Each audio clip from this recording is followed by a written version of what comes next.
Hi,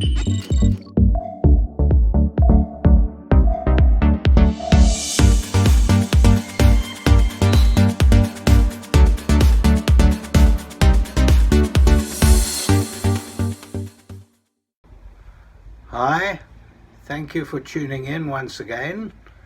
This is Altitude Employment Solutions.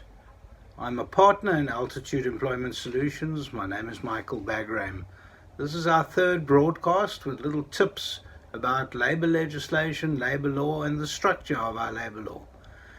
Altitude will bring you the latest always and will always help you sort out your labor solutions.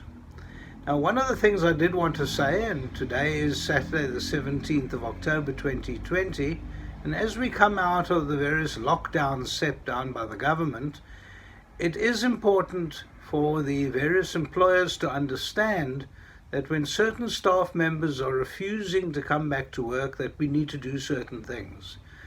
One of the issues is that during the lockdown, many staff said that they had comorbidities, or that they were fearful that they were going to catch COVID-19 at the work, and they were given a certain amount of work to do at home, to do the necessary at home and to perform.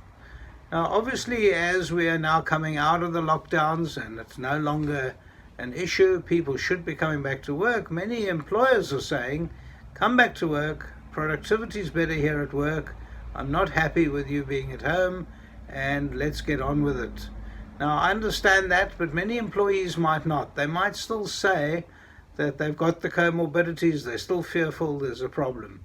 Now, that's no longer an excuse, no longer can that be used. What they can do in terms of the regulations as set out by the Department of Employment and Labour is that employees can say that you are not implementing the structure, the protocols as laid down by the Minister and of the Department of Health. If in fact they can point out to you as an employer that you're not giving people masks, that you don't have wash stations with soap, that you're not giving the people opportunity to social distance, or even as an employer you're not supplying people with an opportunity to, for instance, keep away from others, from clients, from visitors and that sort of thing, then that employee has to actually outline to you as an employer what it is in terms of the regulations that you've broken. And then you must then either say that's not true and I need you to come in and check this out, or correct it if it is a wrongdoing. In other words, if you're not supplying people with masks when they come to work, well, then you must then supply them. And it says in the regulations that you have to supply 2 cloth masks to each employee. If they lose it, well, that's their endeavor. They then have to get themselves another one. But if the employee is still refusing to come back to work, it's quite clear that you can then say to them, we need you to declare a dispute with the Commission for Conciliation, Mediation and Arbitration, and that dispute would then be heard as quickly as possible at the CCMA.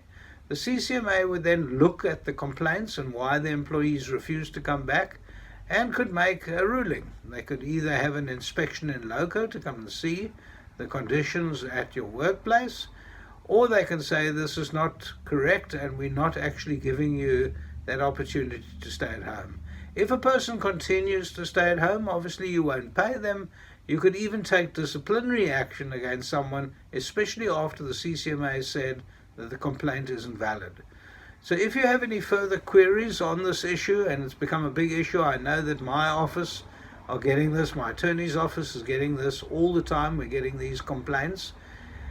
And if in fact that person has got no legitimacy to actually continue staying at home, you could take action for AWOL, for staying away without leave, and you could even possibly dismiss. But you certainly can say, I'm not going to be paying you any salary whilst you remain at home. So thank you once again for listening to us. Saturday the 17th of October 2020. It's Michael Bagram, a partner in Altitude Employment Solutions. I really appreciate you tuning in.